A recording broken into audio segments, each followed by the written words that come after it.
Hello and welcome back to the Not Just Anime Podcast. I'm your host Ruan, and this is the Not Just Anime Podcast that's all about sharing information about the anime industry in South Africa and illuminating the secret lives of anime fans across the continent. Today is a very personal episode for me because I sat down and had a chat with one of my oldest friends, Dr. Kotzee Kellerman. He's been with me since the start of anime, so we've got a lot of shared experiences, and it was a really fun chat to kind of reminisce on the good old days where our passion and love for anime began. So let's just jump right into it. Dr. Kotzee Kellerman. Retro vibes and neon glow. Come on in, let's start Joined by a longtime friend, probably one of my oldest friends, Dr. Kotzee Kellerman. I don't even know if you can speak English. I try to. Not very well though. Ek weet nie hoe goed ons hierdie pot gooi in Afrikaans gaan doen nie. Nah, English is fine. English is fine? Yeah. It's the language, the lingua franca. Yeah. All right. So, Kotzee, I know you've been listening to the Not Just Anime Podcast. We're recording it in your house. Thank you very much for opening it. Thank And I thought, who better to have a discussion with about anime than someone who's been watching anime with me for the longest time? So, maybe to kick off, let me ask, what's your first anime memory? I actually had a long time thinking about this one. So I think if I go way back into my childhood, and correct me if I'm wrong, I think Moomin is an anime? Is it? I think there's definitely some. So Moomin is a Finnish IP, but the animators were, I think it's a Finnish and Japanese co-production. So Does it count? if there's no rules. Oh, right? okay. Well, if not Moomin, then the mainstream Pokemon and DBG. Okay. Not DBG. Yeah, Dragon Ball Z. Yeah. Well, DBG, DBGT, I guess. So Moomin, are you big into Afrikaans dub?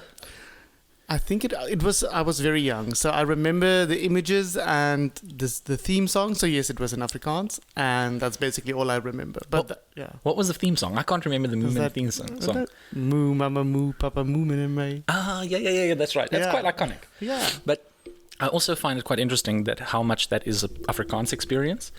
Obviously, it was dubbed in Afrikaans, but so many people, I was like, oh, do you remember Moomin? And people are like, what? And I'm like, yeah, that white little hippo thing. And they're like, what? And I'm like, yeah, it's part of our childhood. And you're like, no.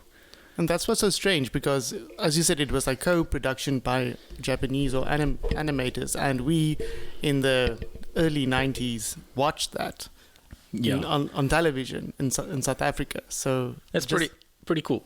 Yeah. But and back then you obviously didn't even know that it's tekenprentjies, right? Yeah, it's just animation. Yeah, I thought Disney, you know, Yeah, it's probably Disney.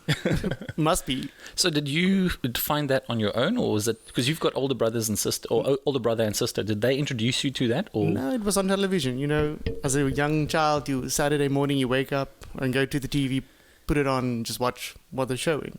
So yeah, that's where I got my exposure. And then after that, obviously, Pokemon. So we Yes. met in grade 6. 6, yes. We were both big Harry Potter fans. Yes. And it's interesting how this happens, right? Like you kind of think you're on your own, and I'm the only one reading Harry Potter, and then you see a kid in class during reading period or whatever, reading Harry Potter and the Chamber of Secrets or whatever it was. You were far ahead. You were like Yeah, I fourth think book I was already, in, Goblet of Fire or something. Yes. And I was just getting into it. I never saw you reading the book though, so So what happened is I watched the first movie, and then after that I started reading the books. Okay. So I never read The Philosopher's Stone, but from Chamber of Secrets onwards I started reading. But that was in grade 6, more or less the same time the movie came out, because the movie introduced me to To the books. But then we saw each other and we stayed close to each other, so we started commuting to school together. Yes. Primary school cycling, right? Yes. Cycle, and then walk. cycling was not cool in high school, and then we started walking. Walking. Yeah, and we've been friends ever since. Yeah, and I think we probably discovered anime then the same time, where it's like, oh, there's this show on SABC, it's Pokemon, and it's Tazos, and Yeah, the Pokemon thing was quite huge for me. I really liked Pokemon, still do. I remember the first time seeing the Dragon Ball Z characters, and I was like, the drawing style's not, up my alley. But after a while, when you got into the first power up, then you're like, okay, well, I'm invested now, so I have to watch it. So basically forced. Yeah, and everyone was talking about it, right? So well, you and our other friends were talking about it, so I was just like, oh, okay. Along for the ride. Yeah. But what's interesting is like you now, so also maybe just some background. You are a practicing doctor with your own very successful practice down here in Cape Town, and now you've got disposable income. So now I mean, you don't collect Pokemon cards, but you play a lot of Pokemon. Yeah. Nintendo, TCG a little bit, but not really much. And, well, we don't do Pokemon Go a little bit, but yeah. Do you still have it installed on your phone? Yeah. Okay. You never know. Yeah, I don't have it installed on my phone anymore, and I'm very far behind. But basically what I'm trying to get at is when we were at school, we didn't really collect Pokemon cards. We were big into Yu-Gi-Oh!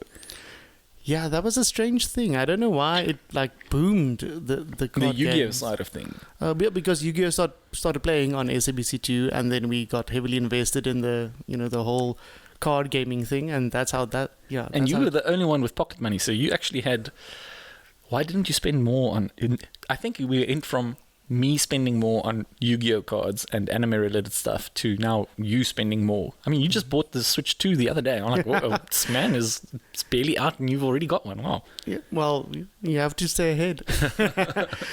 So the thing is, you always gave me a lot of flack, and this is what I also want to confront you about. Oh. Where you were ripping on us for spending all our money on Yu-Gi-Oh cards, and you're like, what are you going to do with it one day? Well, where are the Yu-Gi-Oh cards? I still have them. Yeah, but weren't they Dimension of not a flood, but there was the great flood of 2004. I remember. You were very upset. That was nightmare. Never mind the electrocution happening for all our electronics and stuff. It was the Pokemon cards that I stored, or the Yu-Gi-Oh cards that I stored under my bed. Sorry, let me just adjust this mic a little bit. So yeah, it was the Yu-Gi-Oh cards. Ooh, is that better? It sounds a little there we go. I'm finding my groove.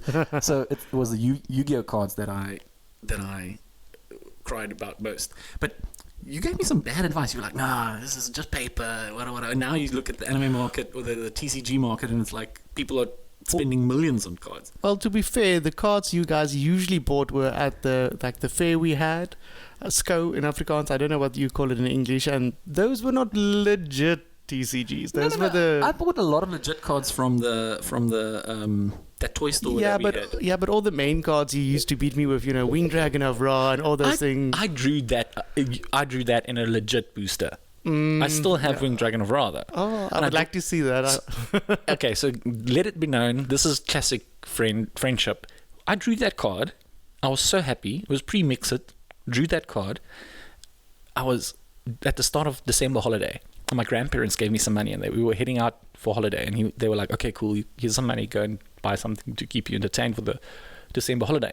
Bought a booster pack, Yu-Gi-Oh booster pack, and I drew Wing Dragon of Ra. And you guys still to this day probably don't believe me that that was a legit card. All I remember, it had Chinese written all over it. Not Wing Dragon of Ra. The others, Obelisk and Slifer. Sure. Okay, maybe.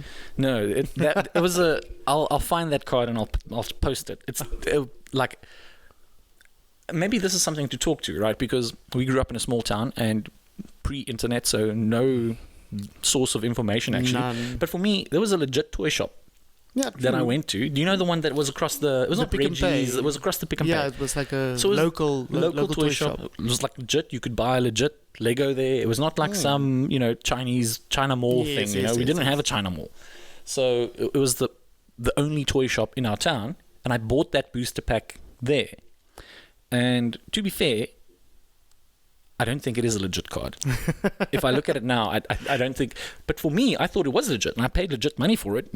But I think that type of booster packs were legit because they were pricey. They were quite pricey. But that's the problem. I'll go and have a look, but I don't think that Wing Dragon of Ra is actually legit. It does have the little foil seal, but I think there's a couple of things that are missing, like the card code and things like that. But just that was a struggle that we, like growing up in a small town, had to deal with, right? Going to a legit shop, buying it from a toy store, and it not being legit. That's actually like it was a tough time. And I remember because we got into the gaming scene with Yu-Gi-Oh, and then you were like, I've heard about Magic. Do you want Magic? And I think a friend of yours went to Cape Town, and you're like, dude, 100 rand for A booster. yeah, not a booster, a starter pack. Oh yeah. And I was like, I don't have pocket money for 100 rand booster starter pack. So yeah, the pressure was really on to get things because we don't get it locally at all. Yeah, it was limited. I know we had a CNA, but this is the thing: is we didn't get onto the Pokemon TCG, but I know the Pokemon TCG was sold at the local CNA, but Yu-Gi-Oh was not that available. And then obviously Magic the Gathering back then was also like this underground, like the older kids were playing that's it. true.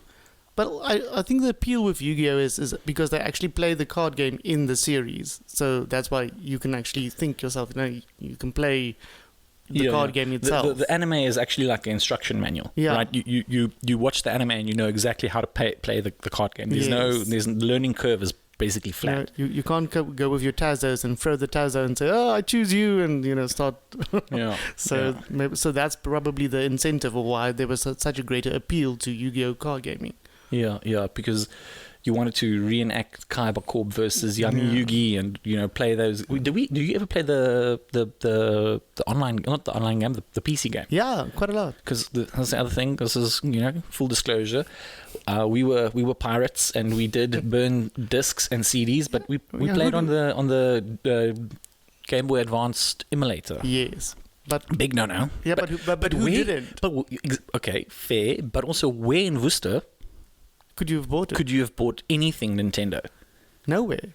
Like, I was actually thinking about it the other day because my husband actually has the DS and all those. I'm super jealous. Yeah. Like, dude, you had a childhood like that? What? Exactly. And we never had exposure. There was nowhere a shop that said, we sell the DS. Or I didn't even know about the DS. I only thought Pokemon was on the emulator. So that was a legit thing that you... Yeah, so IP, like, not incompetence, but ignorance. Ignorance, there we go, because I didn't know better. Yeah, you kind of thought, okay, somewhere I had to pay for this, but like we started playing Pokemon Ruby. That was the big one for me. Pokemon Ruby, right?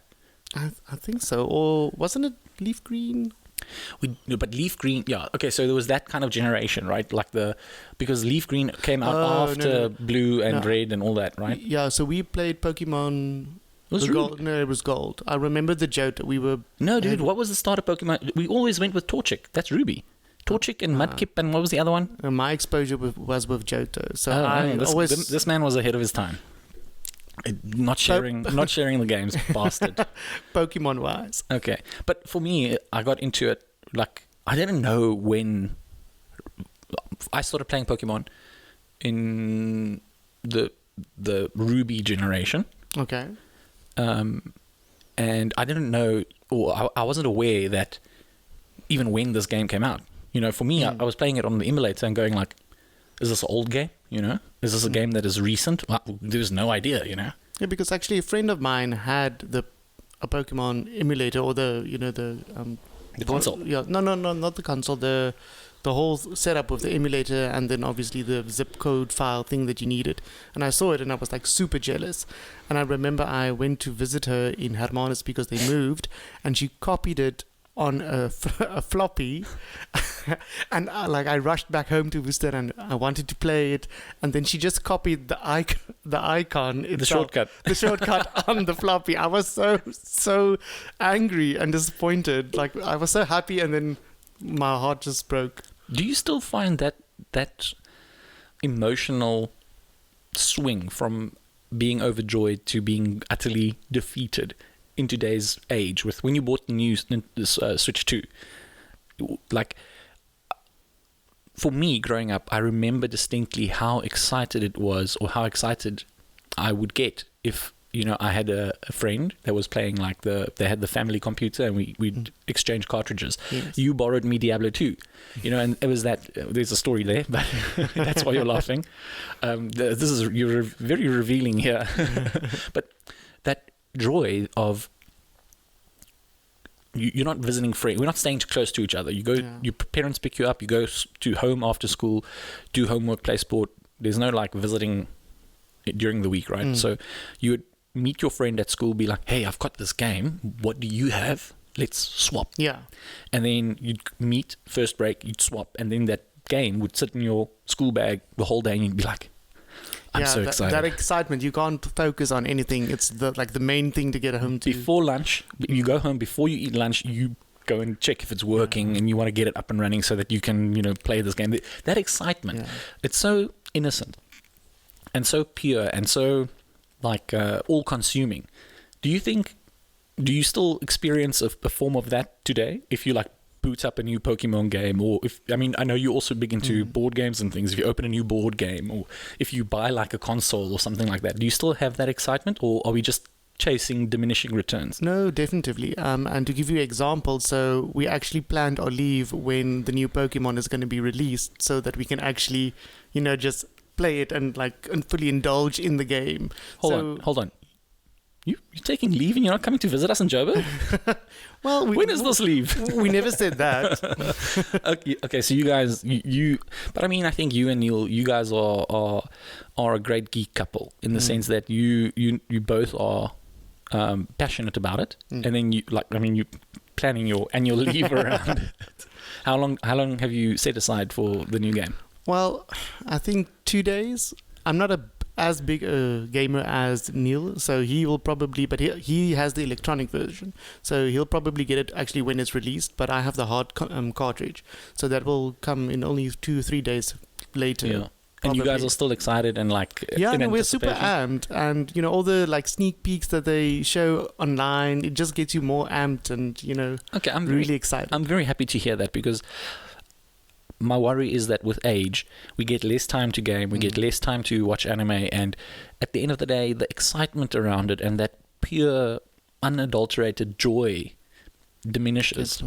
And I see that with a lot of people collecting TCGs or collecting in general. It becomes more about ticking a box or a financial gain, and it's kind of forgotten that you should actually be enjoying playing this card game or playing this video game. Yeah, or almost like not an obsession, but I have to get this card for my deck, but they don't care about the card itself. It's just more of a completing the deck. So that type of joy gets a bit lost in the competition side of things. Yeah, that's kind of sad. And if you play it for fun, then when you open up a booster and it's something amazing, such as the Winged Dragon of Ra.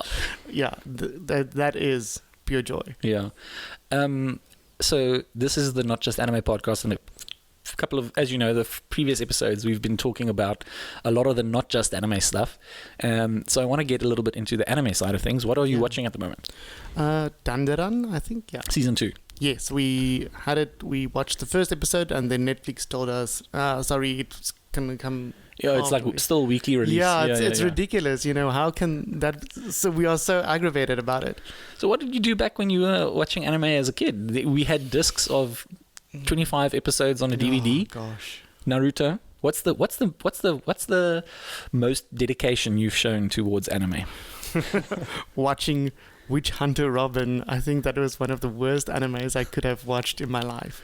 But that's time wasted, yeah. Do you think if you watch it again, you'll actually catch what it's about, or do you think it's just fluff? Maybe. I think it might have gone over my head, but I don't think so. Witch Hunter Robin is one of those examples where the AMV, do you remember Yes, it yes, had yes, the Matrix song, with the AMV, and it was, we live in a world. It was Morpheus speaking, and you had and it was like the visuals of Witch Hunter Robin looked so good, and you got the anime, and it was like, it was pure, not dog trash. shit. Yeah, it was pure trash.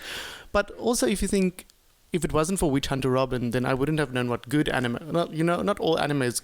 Is that your benchmark? You were like, okay, almost, it's better than Witch Hunter Robin. Yeah, when I was a child, I was like, because I think we watched Furikuri. Well, that was my first anime at the time. Yeah, I remember. There was it was 6 episodes or something, right? Yeah, and it was just like something completely different. And it was still on a CD, and you brought it to my house one day, and we watched it, and I fell in love with anime in that sense. Yeah. And then I think after that we started watching Naruto and something else. I think Razefon was the other one that we Razefon was also early. Yeah, we for a couple of young 13-year-olds, we were diving in deep, Yeah. like 14 probably. And then you get something such as Witch Hunter Robin was like, everything was so intense, and then you get, because Furikuri is not that light. It is light-hearted, but it has layers. It has layers, yeah. And Witch Hunter Robin was just this one monotone storyline. Yeah. I wanted to ask you a couple of questions now about that. So, on that note, Furikuri, Witch Hunter Robin, in those early days, you said Furikuri is the one that really like captured you. Well, yeah, I think that was the first anime that I think we watched together, and except now for Dragon Ball Z, but that was the mainstream type of anime. But that's also a different type of anime, Yes. right? It's like not really like it's mainstream, yes, but it's also kind of it's the shonen. We didn't know it's shonen, right? But it's a shonen anime. Yes. Where Furikuri is It has a storyline. maybe it's shonen, but Furikuri is there's other things happening, right? Yeah, Yeah. definitely. A little bit more complex, a little bit more nuanced. Yeah. In a This sense. is like the thinking man's Yeah. story, you know? Look at us. Cultured. We're alt. We're different, you know? So, from those early days, what would you say is your favorite anime? Because we shared a lot of passion for anime. I remember Furikuri is one of them. You were mentioning Razefon. I remember we used to talk about Razefon A lot. Like a lot. And then the other one, I don't know if you remember Beck. Beck was very good, yes. I remember. That was so good. I was yeah. talking to a guy about anime and music and anime. Yes. And that was like one of the first anime where the performances in bass the guitar, I remember that one. the That fingers were was so well animated. Mm. It looked like they were actually playing music and not just like some, crappy animation. Yeah. So what would you say from those early years, those pre-2010 years, would be your like go-to anime? Well, Naruto, Bleach, obviously we were all into Bleach, and it was a good anime. And there was another one that really stood out for me. I think it's called Gungrave. Oh, yes. The one with the friends, and also very deep. Heartbreaking. Yeah. But Gungrave is actually based on a game. Really? There's a Oh, Gungrave wow. game. I only found it out the other day, yeah. So it was first a game and then an anime. And then it's an anime adaptation, yeah. Oh, that's interesting. So, yeah, Gungrave is the one with it's like two friends that rag to riches kind of thing. And they join a gang. What was the story again? I can't remember, but basically they chose different paths, and at the end they had to fight each other. I mean, But, for a 14 or 15 or 13-year-old watching that was like, this is the emotional stuff. Yeah, but that's good because it speaks to you on very different levels. It's not that just, I'm going to fight and win and level up and fight again. That was... Life is bittersweet. Yeah. And I think that's also maybe an interesting thing, right? Like, quite foreshadowing in a sense that that is also what happens. I think we're fortunate that we, to this day, are still friends, but... people in real life go different ways. Yeah, and there's that meme or that image on social media that like trends sometimes. It's like, oh, there's a point in time where it was the last day that you played outside together with your friends, and you'll never know that's the last day. And that's kind of like, that's very bittersweet. Okay, so I have a question for you though. Hey, hold on, whoa. We didn't agree to this. So, before Furikuri, was there anything, another anime that you like had a exposure to, except for Dragon Ball Z and Pokemon? So, that's a good question. Okay, here's a weird thing. Have you ever experienced something where you think you've got a memory about something, but you're not sure? Sorry, let me just get comfortable here. You've got a memory about something, but you're not sure if it's legit your memory or if you've been incepted. Okay, so So the things that I remember clearly is definitely Moomin, definitely Heidi. Oh yes, Heidi, of course. Those two, but didn't know it was anime, but like that was the first ones, looking back, that I can definitely say those were the first ones that I watched. Had it on tape and whatever. And then you remember Mirambos, where we used to go for our December holidays and weekends and stuff, like where we also hung out a lot. We didn't have DSTV. So that was the only place that I had access to DSTV. And the hall where we play table tennis and stuff? Yes. So if there was no one there over a weekend, I would put on Cartoon Network. And Cartoon Network, and this is that weird memory, it had Dragon Ball Z on at that stage, but I didn't know it was Dragon Ball Z. And it also had, I think, Saint Seiya. And Saint Seiya is the Pegasus guy, and it's kind of like, imagine Power Rangers, but it's Greek gods, and they've got like the Pegasus. What's the Greek goddess of war? Athena's got these warriors, and they're like Sagittarius and Oh, it sounds Pegasus or sounds something. legit. Yeah, it's a pretty. I mean, it's a massive IP, and it's on. They've done a couple of new series as well. And there's a live action movie, Hollywood adaptation, I think. So I just kind of faintly remember that as well, but I'm not sure if I've been incepted through the years, just like like. Well, you should. Well, you got it from somewhere. I think you had a older friend in that sense who was also. Oh yeah, Christy, of course. Yeah, Christy, yeah. So I mean, he was kind of our source. Yeah, invested for and anime. for us. Yeah. Yeah. Speaking of going the distance. Oh gosh, yes, I knew you were gonna go there. How old were we? Probably 13. 13 years old. 13. What were our parents thinking? Well, it was a safer time, but letting us walk how many kilometers just to go get. I need to go on Google Maps and see how far we walked. Guys, we walked. Probably 6 kilometers. It was one way. Yeah, one way. 6 kilometers one way at like 9 p.m. at night for a 2 gigabyte flash drive. And CD or DVDs and CDs. AMVs, dude. And then, AMVs actually taught us, it showed us, this looked cool. Let's try to find that Except for anime. Witch Hunter Robin. Yeah, So I think it was a big source of our information from what type of animes looked cool. Because otherwise we didn't have, I didn't have access to internet. So I just went to, okay, the AMV looks cool. Let's try and see if someone has it. See if we can find it, we walked, that night we walked 6 kilometers one way. I think it's about 6. I will have to go and check. To get a 2 gig flash drive, and it had Naruto on, right? And probably just Naruto filler. It was just fillers. I remember it distinctly because it was just a waste of energy. But that also motivated us to actually watch that shit, because now I think on Netflix or Crunchyroll, you just scroll like infinitely and you're like, I want to watch this, but you end up never watching something actually. Yeah, that's true, actually. But back then, you only had that 2 gig flash drive with 5 episodes of Naruto, so you sure as hell gonna watch it. Yeah, but then what was fillers? I'm still sad about the filler part, though. But also, we didn't know it was filler, because there was no like online forum telling us, skip episode 15 to 21 because that's just filler. We just had to sit through it and be like, why the fuck has the quality gone so terrible? Yeah, because the storyline was amazing, and then it's just this random piece. Chasing butterflies with Naruto and Sasuke and Sakura. Because our exposure yet again was Dragon Ball Z on SABC. And there was no fillers there, so we thought the storyline should just continue. And then, there was Dragon Ball Z doesn't have filler. No. Does it have filler? Well, not that we saw. And then no one would pay for that. Let's be real. SABC would not waste money on filler. Well, if it makes the show last longer, I guess. Yeah, but you know that the Dragon Ball Z, I heard now many years afterwards, Dragon Ball Z is actually, I'm not sure if it's changed in recent times, but Dragon Ball Z is actually the only kid show that the SABC was able to make money out of. Really? So many people tuned in that they could charge top dollar for advertising. Sure. Yeah, and it actually, what they spent on the show, they actually made back and a profit out of it. Yeah. Wow. So that's why still, like 2022, I think, Dragon Ball Super was on the SABC 2.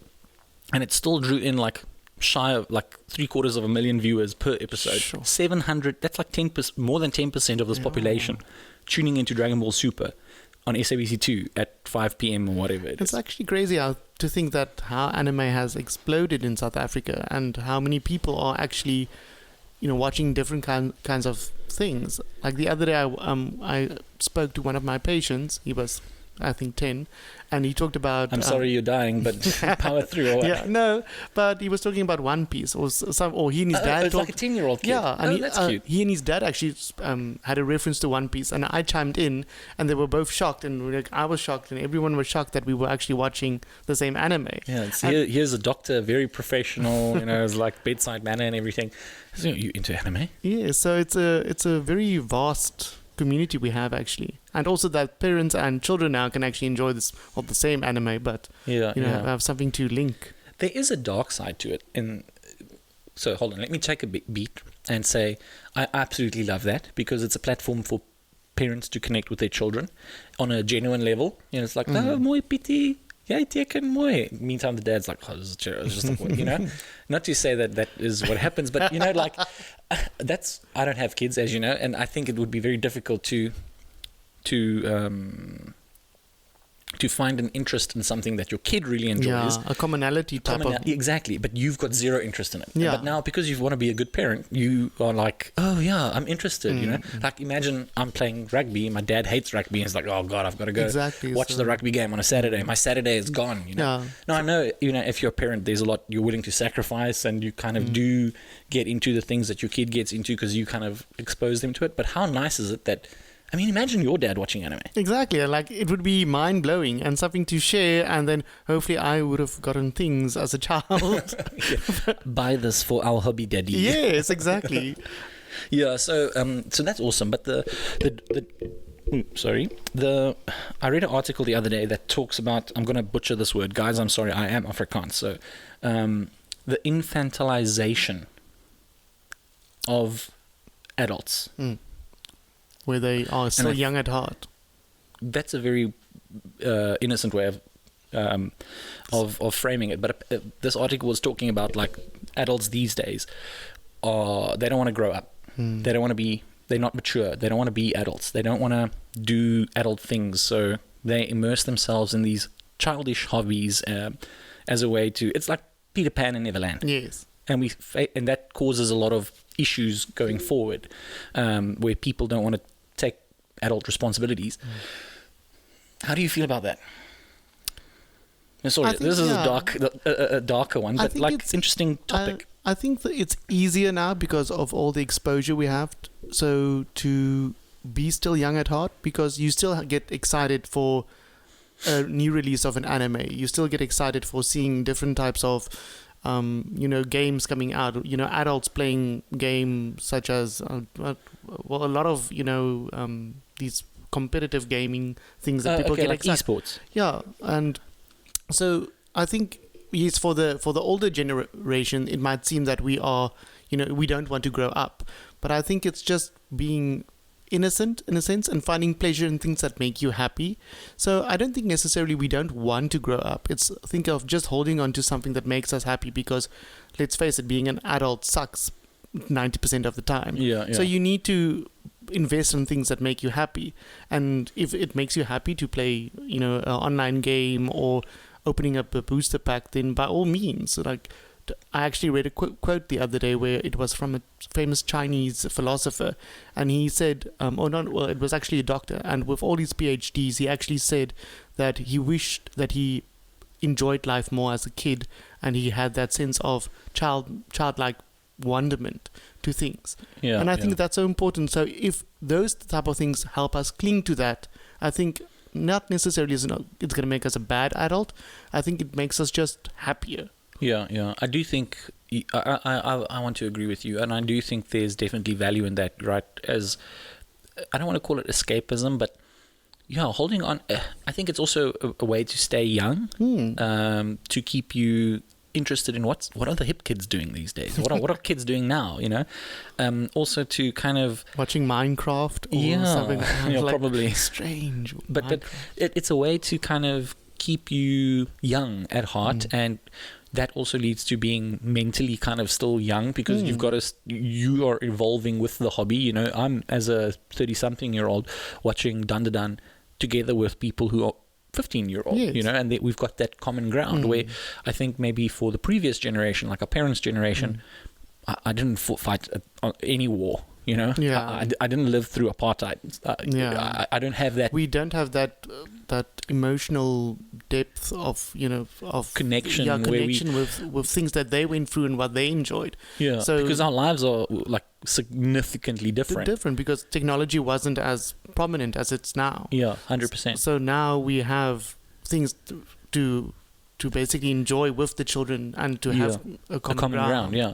So you can actually relate to younger people, and younger people hopefully can relate to you better through the lens that is the show that both of you guys are enjoying. And that's the beauty of anime. I found it's layered, like we mentioned, and I can enjoy anime for completely different than a 15-year-old, but we can still talk about it and still have that same shared interest. You can chat with your 10-year-old patient, and be like, "Oh, One Piece, let's go," Also, a lot of episodes. What episode? Where are you in One Piece? Are you up to date? No, not at all. I stopped at I think it's Cake Island. So that's where it was. Yeah, I think No I'm idea. ahead of you. I'm ahead of You you. are 100,000 episodes Yeah. ahead of me. So I still have to look after that. Yeah, yeah. Or watch it past that. It is a bit difficult sometimes if you don't watch it religiously, then because you also get burst of, it's an interesting story, and then after a while you're like, you It's find long. it. It's a long. It's a marathon. It's a commitment. It's longer than most relationships. Wow. Well, it is. Wow. That's true. Like how many episodes? It's more like It's more like than 1,000. Yeah, at least. over 1,000. You're right. People would be dating, watching it, and they would break up. That's true. And you would still be watching One Piece. I would love to have that. There's definitely some intrigue there or some exciting stories there. Like, we were watching One Piece together, this bastard. Meantime, he was cheating on me. Oh, you had a sexual relationship? No, he was watching One Piece with his side chick. Anyway, so, yeah. So how has your anime viewing habits changed from growing up? Obviously, you've got way more time Yeah, as I a think teenager. time is a big factor because there's so many good things on TV, but also you have responsibilities being an adult. So that's where I am actually grateful that it became more mainstream because it makes it more easier for access, such as Netflix. The Dandadan is on Netflix, so You can just tune in. Yeah. You don't have to go like, oh, how do I have episodes? Where do I find it? exactly. Put it in the Where did I last watch the episodes? And Yeah. that I remember that was always a big thing for us. Yeah, What I always had was- a little text document saying Yeah. episode 285. Yeah, And we're so like, that you know where to get your DVD from. So Yeah. that was always a big thing. But so okay, and the reason why I'm also asking this is that I fall asleep real quickly, and that's not something that's changed with age. Like since a teenager, I will pass out. Yes. But we spent a lot of nights watching 25, 30 episodes in one easily. sitting. Where do you find your time to watch anime now? Weekends mostly. So Okay. And Such do you, as- and what would you do? Would you binge or yeah, so anime is not one of those things that I can watch, episodes for Piecemeal. yeah, it needs to be a binge, otherwise not at all. I think it's probably from how I grew up watching it, because you got like a whole set and you watched it immediately because you were so excited. So, and most of the animes are written nowadays. It's really fast paced most of the time. So you want to watch it, you want to complete it. yeah? So we usually, my husband and I, we usually take a day and then we just binge. Yeah. And are you more selective on what you watch, or do you like give everything a go? Yeah, so Because what's interesting is like how our friendship has evolved in that sense, where we would watch things together, where we would go like, I'd watch something and be like, you've got to watch this, and you'd watch it, Yes. and then it was like, I think for the first 5 years at least of our anime watching lives, our viewing were exactly the same. yeah, and but we watched everything essentially. True, so true. Whatever you could get, you watched. True, but now there's like a lot of things that you guys have watched that I haven't seen, and I was like, oh wow, okay, I need to get into it. But then there's also things that I watch that you guys Yeah. don't watch, right? And something like Dungeon Meshi, the Delicious in Dungeon, you guys watched that, but I Yes. haven't had a chance to get into that. I feel like Dandadan is the first thing that all of us are watching kind of at the same time now. Yes. So how do you guys choose what to watch? So Because Neil's also got a different upbringing when it comes to anime. yes. He's big into Pokemon, of course. So you guys now are watching. How are you? And you're watching it together, right? So how are you finding? How would you find or choose the anime to watch? Well, recommendation number one, and also I think I have a reel. I think on Crunchyroll that like plays a little bit like snippets, almost like Okay. like advertisement, and obviously Netflix recommendation. The algorithm helps you to choose Yeah. what to watch. So that's basically the way we choose our anime. And as kids, we would watch Witch Yeah. Hunter. Yeah. You watched episode 1 to episode 26. What the AMV showed us, we watched. Exactly. Everything to completion. Yeah. You can't. Do you still? If it's a crap series, do you still push through, or are you completionist? No, time is too valuable now. So if you don't have me by episode 4, then I would say You no. Yeah, cut loose. And that's where One Piece is also something that you need to invest, because I think you mentioned the first 50 episodes were not Dude, as 500 maybe. yeah. It's difficult, but once you've invested, then you're like, okay, so I've already watched 500 episodes. I might. You're might as all well. in, dude. Yeah, you can't pull out. Yeah. Pun intended. Yeah. So now I'm way more selective. Yeah. But yeah, the mainstream thing makes it much more easier for us to, because they can show us, okay, we like this, so we will probably like X, Y, and Z, which we usually do. Okay. Shifting gears a little bit, I want to also talk about anime as a part of your life.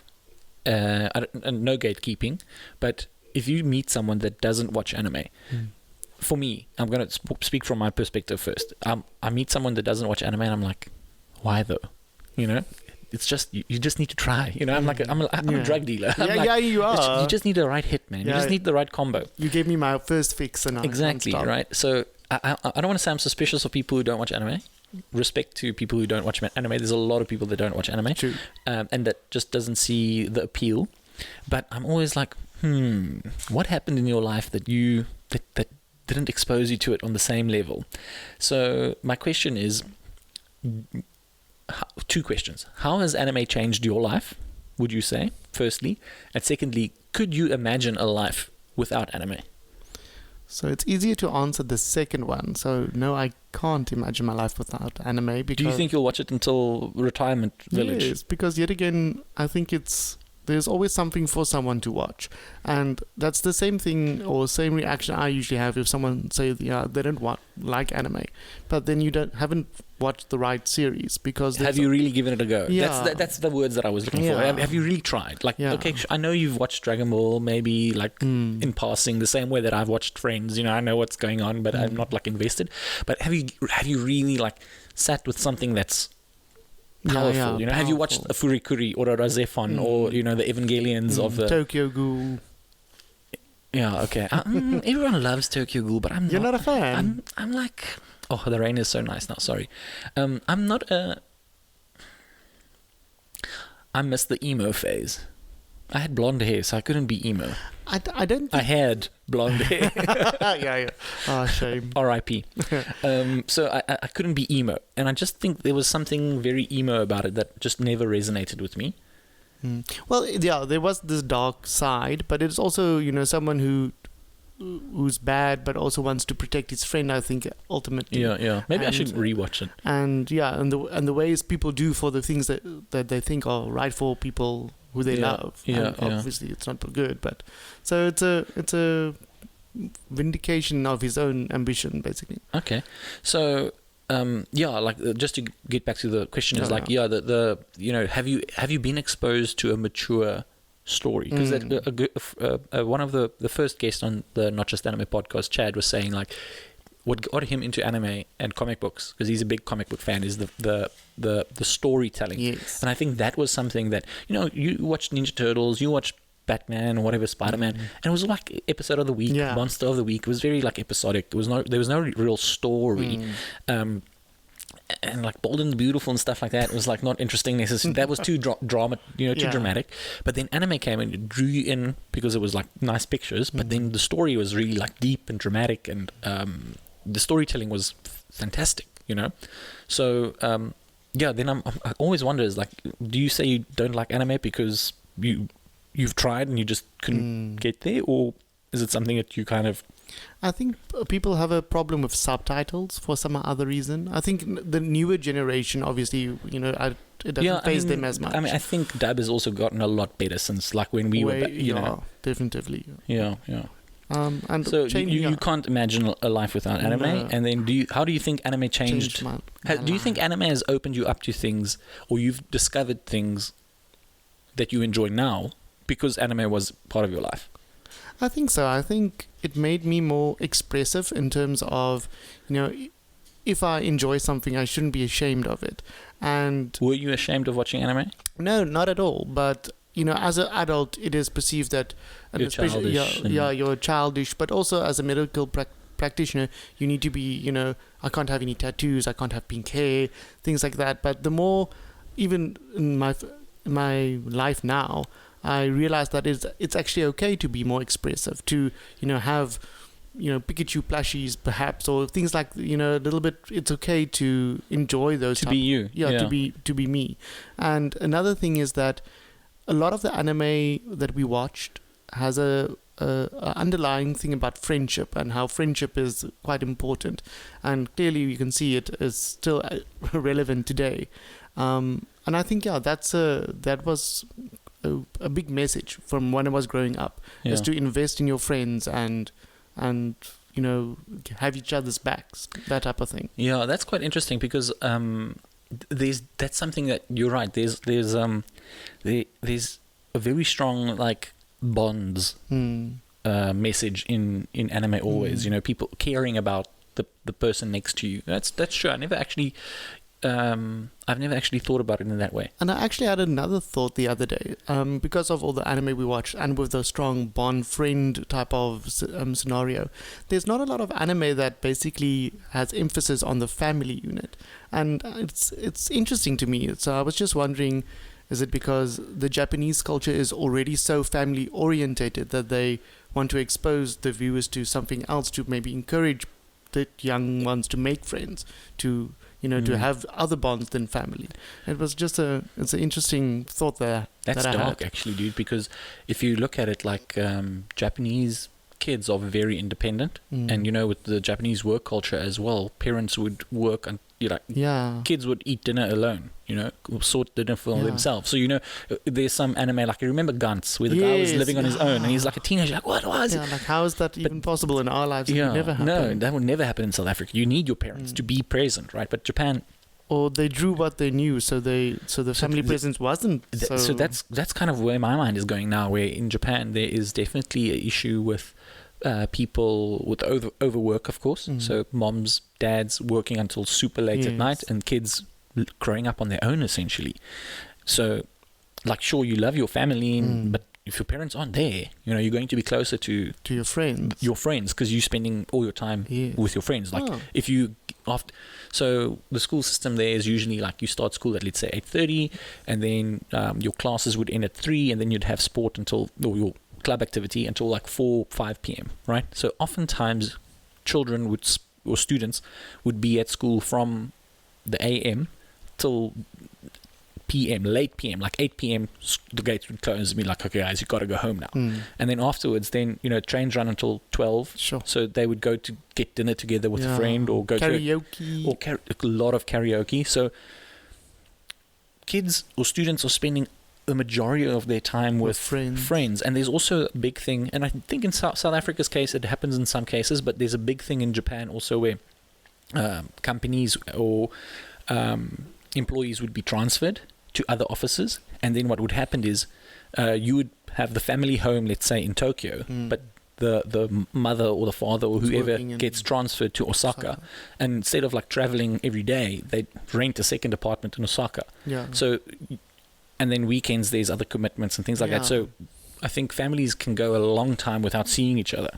Interesting. And because they don't need their parents to pick them up after school and stuff like that.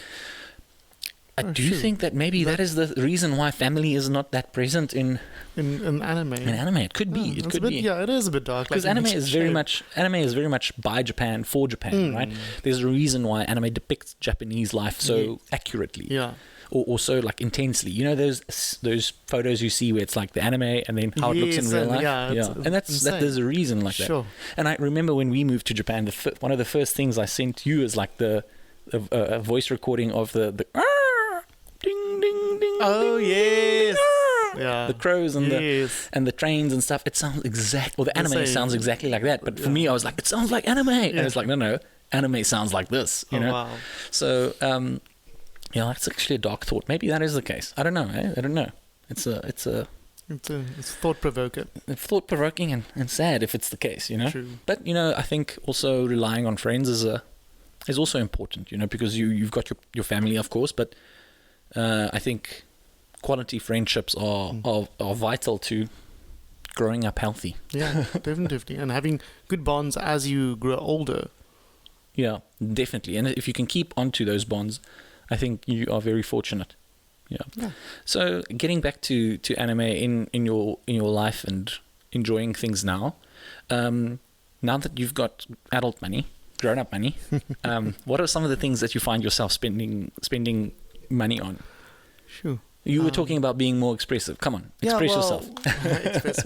More obviously games, but Pokemon games, all the Nintendo, well, the consoles, plushies.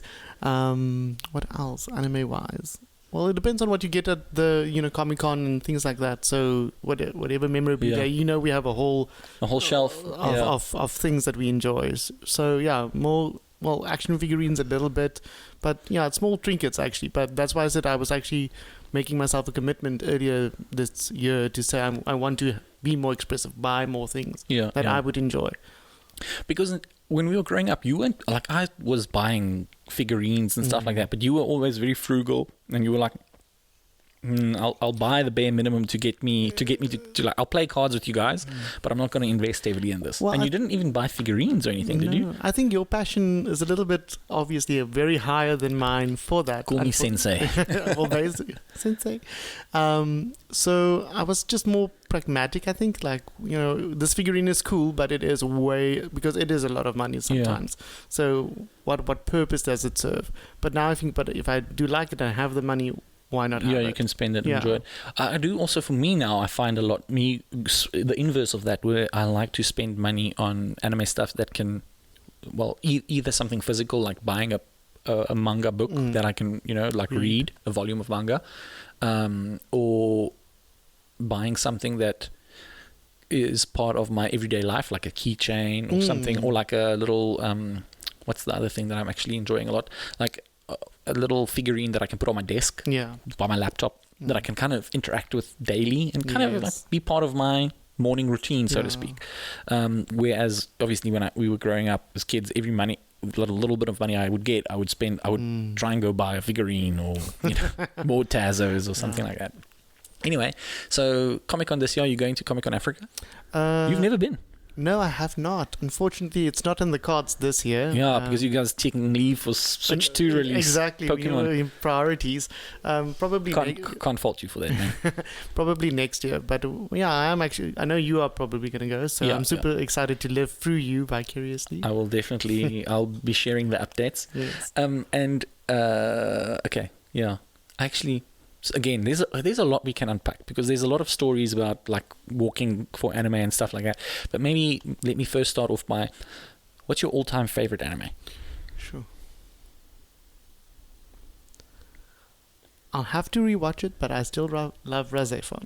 Yeah, Razefon was the thinking man's Evangelion, or I don't know, because everyone compares that to Evangelion. Have you seen Evangelion?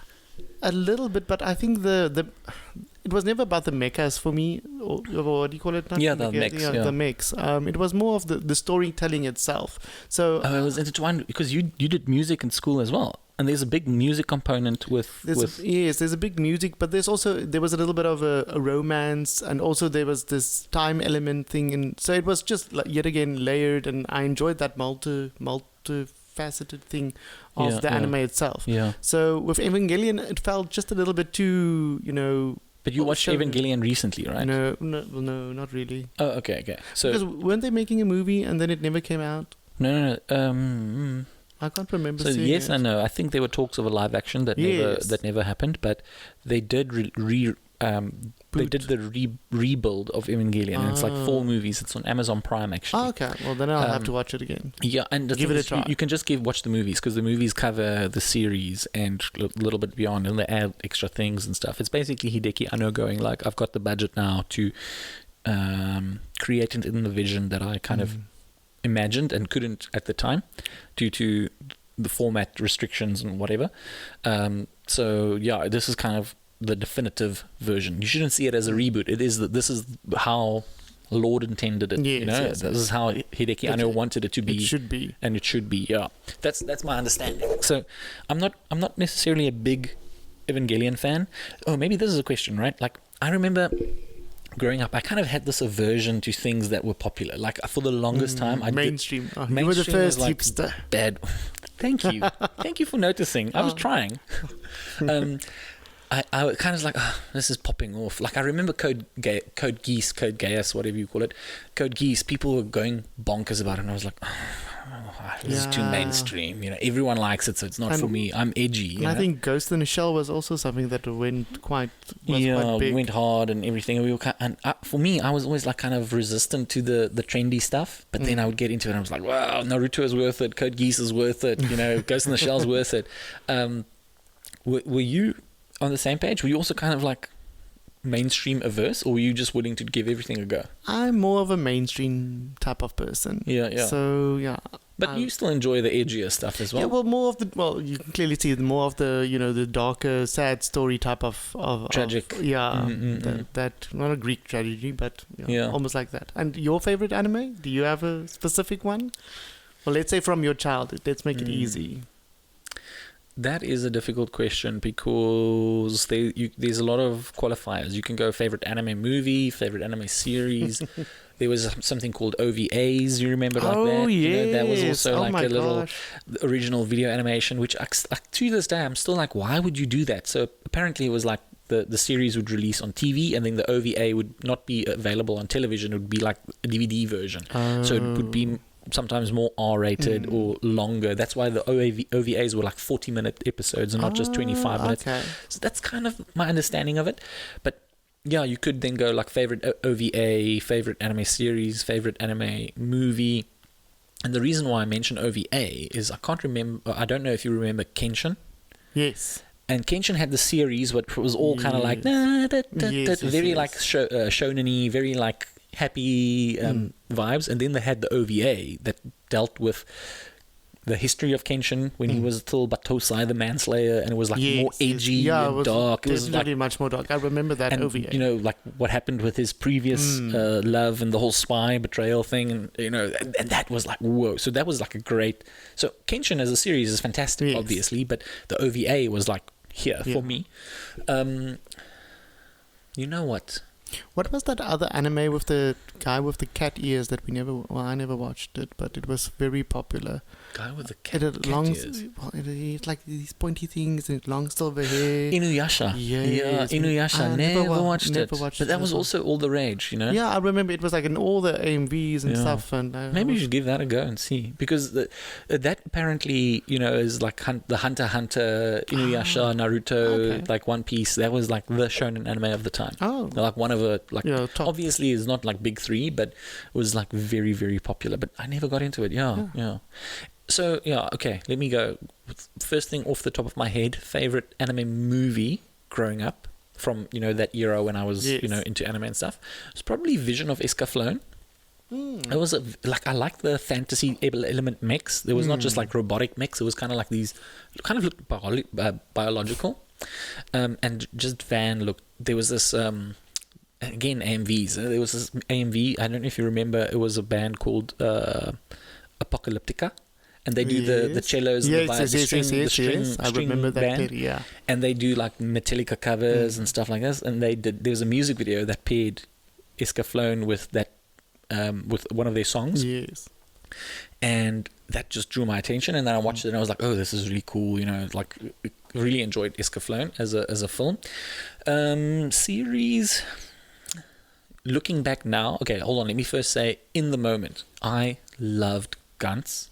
Gantz was so cool. Yeah, you even read the manga. I read the manga, because the series kind of ended like stupid. Yeah, and the manga also didn't end great. I'm sorry to say. It's like it was massive letdown. It was like Lost. But the story was so intriguing because you've got these people dying and waking up in this room, going out to battle aliens and monsters and stuff. It's like that was so cool. And then obviously it's also like probably a 16 plus series, so like right up the teenager alley with hormones and everything. It was like romance and stuff happening there as well. It was a little bit like explicit to a degree.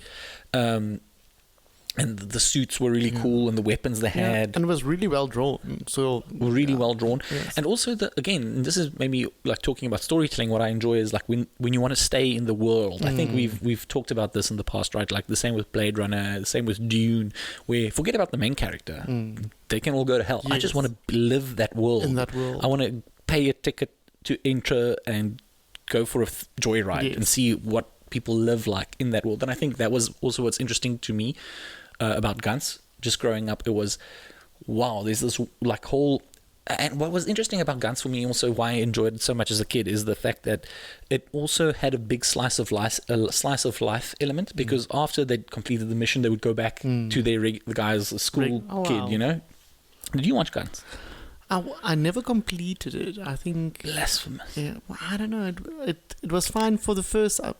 Was it seasons? But yeah, No. It was just 26 episodes, 24 episodes. Yeah, well then I watched Guns completely, but it ended really sucky. Yeah, it and ended so like I was just stupidly, and that yeah. was why it was never. The animation was good. The intro song was amazing. Fantastic. But let me say this: Guns did the first Red Wedding. Oh really? Don't you remember there was like a spoiler alert? Give a couple of seconds to pause this. But do you remember they went on this mission and everyone just got annihilated? Yeah. And you were like, whoa, okay, I mean, the main character Yes, it's coming survived, back, yeah. but everyone just they faced these like Buddha statues and they Yes. just wiped the floor with them. And you were like, I thought I was here for the long run, you know, like what's happening here? Yeah, you invested in the character. Now they're all dead except one. That was and for an anime show, dude, that just blew my mind. Now looking back, this is gonna be like, I'll say it, I'll wear it with pride. But now looking back, one of the anime that's probably got longevity for me is Naruto, dude. 'Cause Yeah, I don't know. Definitively. friendship, the intrigue, and we were growing up, we were watching it at a time when everyone was like One Piece, Bleach, Naruto, Yeah. which one is better? And then Yes. you'd get a DVD with 10 episodes, you're like, Bleach is better than One Piece now. And then you'd watch, better than Naruto now. And then you watch next 20 episodes of Naruto, you're like, no, Bleach can go to hell. Yeah. It's Naruto for me. But in hindsight, if you look at the character development, there's definitely Naruto is for me better in that sense. There's a better character development. There's the children are growing. You know, things change, people change, and I think that's life in essence. Yeah, no, 100. I couldn't have said it better. And for a series to stand the test of time, it needs to. You can't just. And I'll always say this about Bleach. Bleach had so much potential, and then it kind of felt like Tite Kubo Tite. Don't know if I'm getting that right, but anyway, Tite Kubo. Yeah. Anyway, sorry, it's going to bother me now. Anyway, but like and we've talked about it felt like he never thought it would be a success, and he planned it up until a point, and then up until that point, when it got there, and it was a mega hit, it was like, oh shit, what do I do now? Yeah. And then it became kind of like, okay, just repetitive one almost. season.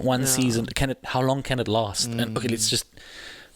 No ending goal, and that's what Naruto. He kind of created that story without thinking it will ever reach an end. He was just going to be like, okay, this is just going to be a one shot. Yeah, and people are not going to be invested and carry it forward. Yeah. Whereas with Naruto, you can really see the beginning and the end that they have planned. and the fact that beautiful. there's an end was also fantastic. Not like One Piece where it's like 1,008 episodes. So there's still no end officially to One Piece. Apparently, it's getting close, but it's been getting close for like a long time. keep people on the edge of their seat. No. Shame.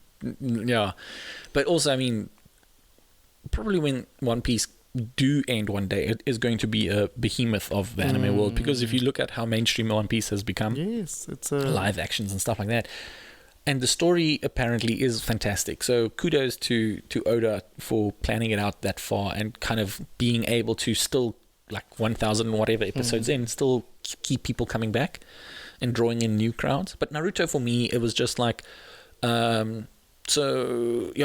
being like an orphan, that kind of resonated like with me to a degree, with him not necessarily being the class clown and kind of having to prove himself and work hard, but also want to be friends. Yes. And going through, I don't know, it was like there was a lot of struggles that he had, I think, that resonated with teenagers in that time, and I do think that was relevant. Yeah. And it was an anime also that for a shonen was dealing with pain and loss and it being okay and cool to care about your fellow person. And also not just by defeating your enemy, because exactly, it's about understanding them and trying to work around it or accept. So that's a beautiful message, actually. Yeah. So it really is. It's a good anime. I do think, and also just on that, not just by defeating your enemy, right? Because that's like, if you look at like a Dragon Ball Z, for example, that always bugged me, where Goku would beat let's say Vegeta, and then suddenly you beat me, now we're friends. Like how? What? Why? Well, it's like there are guys, sometimes they just have to have it out. no, but like Vegeta was there to kill Goku and destroy the planet, and then like, oh snap, okay, cool, let me just hang around. Cool. Piccolo, same story. It was like, I'm gonna kill all of you guys. I'm this evil monster. Psych. You just need to give me a good hiding, and then I'll come to the light. Yeah, true.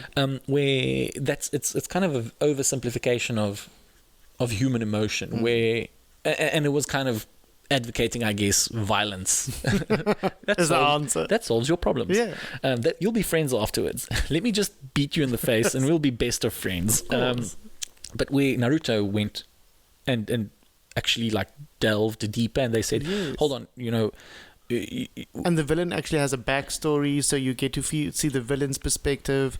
So and it was not just like, there was a point in time when, spoiler alert, when Naruto was chasing Sasuke, where I was like, he's not going to regain this friendship because Sasuke is too far out. Yes. And I love the fact that they were able to deal with that, right? And be like, okay, it's not just going to be like him beating Sasuke and then Sasuke going, okay, you win, so now I've got to stick around, kind of thing. Yeah. And it's also their friendship evolved. It's not like they went back to all being the happy three that they were. So obviously the older emotions, things got in the way, and obviously they're different type of friends now. Yeah. The friendship has evolved. Yeah. So to answer your question, hold on, who's asking the questions here? To answer your question, I think a series that I think I still enjoy a lot, just because of the way, because as a whole, and not just because the season was good, was, now looking back, I would say Naruto is really, really up there. Awesome. Anything niche that you think is worth mentioning? If someone watches this podcast or listens to this podcast, what is something that you, Dr. Kellerman's prescription? Can you write a prescription like recommended? Watch anime, drink wine, eat ramen noodles. Oh wow! Well, no, I can't do that. Why not? Well, it's for my health. So what was the question? I forgot. The question is, what would you like someone listening to this podcast or watching it or wherever? What would you recommend them? What would the doctor's prescription be to watch? It doesn't have, if there's something edgy, can be mainstream as well. Can't be Razi. You mentioned that already. To watch actually as a first like exposure, or just in general, like just in general. If one day we are, well, you're grey already, so, and I'm bald, so when we're bald and grey and relying on our deathbeds, and here lies Dr. Kellerman and his will is opened, what would be I want the world to watch what? Well, that's a difficult question. You have difficult questions for me today. Huh? I would say, do you think it'll be something recent, or would you go childhood memories? I don't know. I think things such as Attack on Titan is definitely one of the, it's yet again speaks on different levels, and I think that will be my watch Attack on Titan. Yeah, it's definitely worth it, right? Yeah, definitely. On that note, do you think who you watch anime with? Because now I was thinking like, yes, I wonder if any of the series that I hold dear would be different because I watched it on my own. Do you think who you watch anime with makes a difference to how you experience that anime and 100%. Whether you like it or not? Yeah, 100%, because the other person's passion, for example, carries through. So you might not find it interesting, but if the person that you're watching it with is very passionate about, it makes it just that much more enjoyable. Such as, I remember something, Tekken Concrete, I think, was an anime we watched. That was a great film. Movie. Yeah. And I was not that into drawing, but you were like completely blown away by the detail of the story, and that actually made me focus more on the detail, and I was like, oh my goodness, this is actually a very good film. So I do we should watch that again. Actually, I've got it on DVD. I bought that at Look and Listen, dude. That was amazing, and that is a simple example of how someone's perspective can make it more pleasurable or even less pleasurable depending on the person you're watching it with. Fair. So that's why I'm also, it's not gatekeeping, but you need to watch it with someone that is also appreciative. If you're going to watch it with someone, then set the mood. So watch it with someone that will appreciate it with you, because otherwise it can easily be just like, oh no, this is boring, I don't want to watch this. This is lame, and it just makes you like not hating the anime, but you don't have that much enjoyment in watching it. I do want to wrap up this podcast because Awesome. I know Kotzee is actually billing me for this time. Yes. Doctor rates are not cheap, guys. No, I'm joking. But what are some and this is the thing, right? Or that I'm trying to explore with this podcast is, I think anime has opened up a lot of people's lives to interesting things, and people have interesting stories surrounding anime. It's not like, oh, I watched Naruto, you know. But like, for example, one of the previous guests on the podcast said, and it was interesting because I never went through that phase where he was saying, he watched Naruto on YouTube where this whole screen was a picture and then Naruto the series was this like little small thing in the corner. I was like, I've never experienced that. Like, what were you doing on YouTube? Like, no, I had But he had internet. but he had internet, bastard. Lucky guy. But we had DVDs, you know, and like I had pouches and pouches and spindles of DVDs. So people do have, I think, interesting experience around anime and what they had to go through to get anime. Yes. And today, obviously, accessibility is much better and people can enjoy anime with a click of a button. You know, and it's everywhere essentially. But I do still think there's interesting experiences and interesting people you meet. You know, these days events and in-person things are so important. Back in the day, we had the online forum that we were on at school, computer lab. Yes, do you remember? Yes, I remember that. Yeah. And do you remember Derek bringing that Chobits manga? Yes. And we were like, manga? Where the hell did you get manga? Shout out Exclusive Books. And we were like, manga in our town? What? And I Can't don't believe it. Yeah, we were like reading that volume like over and over again, sitting there trying to find, you know, interesting things about anime online or whatever. So I do think with this, coming back to what I want to do with this podcast is kind of highlight the interesting things, people, experiences, stories out there in South Africa that surrounds anime. Yes. And we've got this shared experience through, you know, like I watched like the Naruto story. I watched it like this, you watched it like this, and we watched it together. Yeah. What are some of the, and this is going to be a difficult question as well, so please take your time.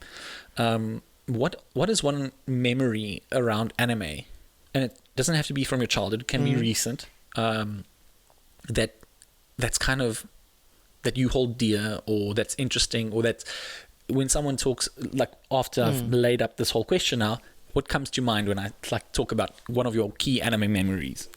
It could be even from a scene, you know? It's more of a feeling that one gets, and I remember Worcester very hot, scorching hot, and just went to the swimming pool and then Public pool. Oh, those days were awesome, dude. And then just watching anime, and it's like the sun is setting and the cicadas are like in the distance, and that type of, and that feeling that I had when I watched it, I think that will stay with me forever. It was like it is my childhood. It is part of my childhood. It made it so much better for it. I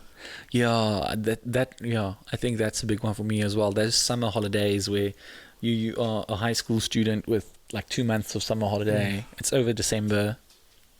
No one's got a pool, but it is like 43 degrees. We go down to the public pool, pay like R1 to go and swim. And it's an Olympic-sized pool. Yeah. Yes, Worcester didn't have internet. But didn't have internet, but we had an Olympic-sized pool.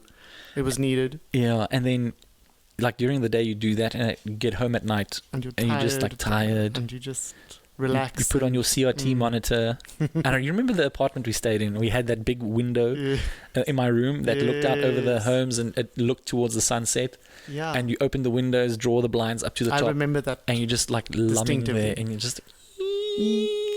And whatever's playing is playing, and you know that. Yeah, that is basically the summary of my teenage summers. Yeah.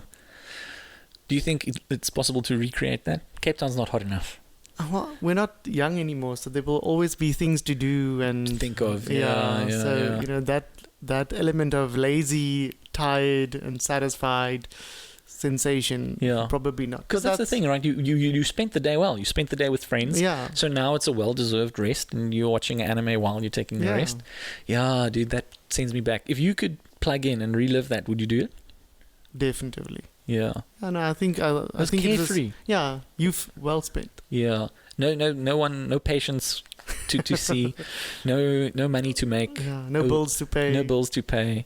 Yeah, for me, that it touches on that because it was, and it wasn't even anime. It was just like that whole vibe because we also spent if to the listener who's maybe who's wondering about this, we had a lot of freedom as kids because the town that we grew up in was fairly small. It was 1 hour outside of Cape Town, so it's not like a small town, one street. There was a lot of streets, but it was safe. But safe-ish, yeah.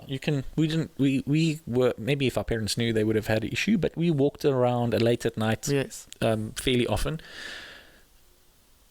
And do you remember there was these videos would have 2 rand DVDs? Yes. Or 10 rand for late. 10 rand and get 3 DVDs, and then we would sleep over, usually at my dad's apartment, and then we'd walk over the bridge, and it's like over the bridge. This is the Dodge side of town, and then you go to the V's videos because it was open till 10 or whatever, and we'd spend like hours just going through the options, what's available to watch, and that kind of plays into it as well. And I think that's also I'm going on a rant here, but I also think that plays into my obsession with nighttime economies because Worcester during the day was too hot to do anything but swim. You could, if you weren't swimming, you were dying. Yes. You were like melting candles, right? It was like super hot, so you couldn't do anything productive during the day. So the day you were just like willowing away slowly, and then at night it was so balmy. You'd have these like the cicada,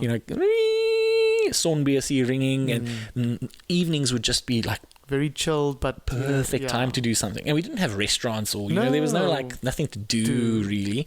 We didn't have cars. We were too cool to cycle around. Pre-aged drinking, we weren't drinking at that point in time. We were just like, we didn't have money to drink or whatever. So we would just like spend 2 rand or 10 rand collective, get 10 rand from everyone and watch DVDs. Watch DVDs. Yeah. That's and I think that's a pretty cool way to spend a childhood. And because this is my last thing before I wrap up. Sorry, doctor. I do think our friendship was able to grow significantly because we spent a lot of time together just walking. Yes, definitely. We talked about a lot of shit, and we were able to grow really close because we weren't doing anything except walking. We were walking to go do something. We were walking to La Frasse, 6 kilometers just to get something to walk back to watch 2 episodes of something.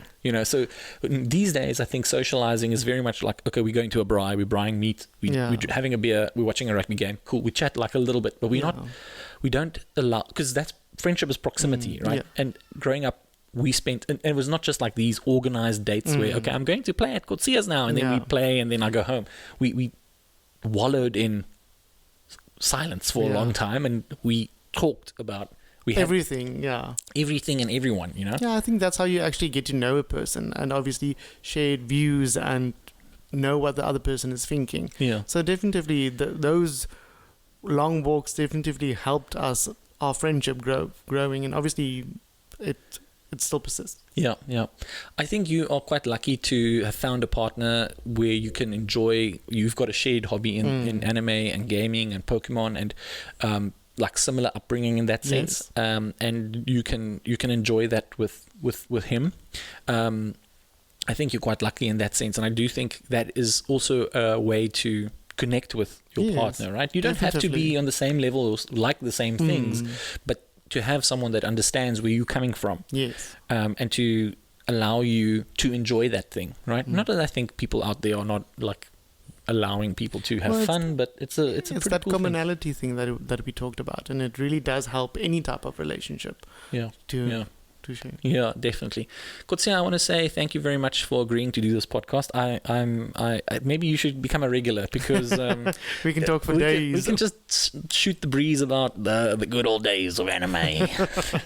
Well, thank you for having me. Cigarettes in hand or whatever.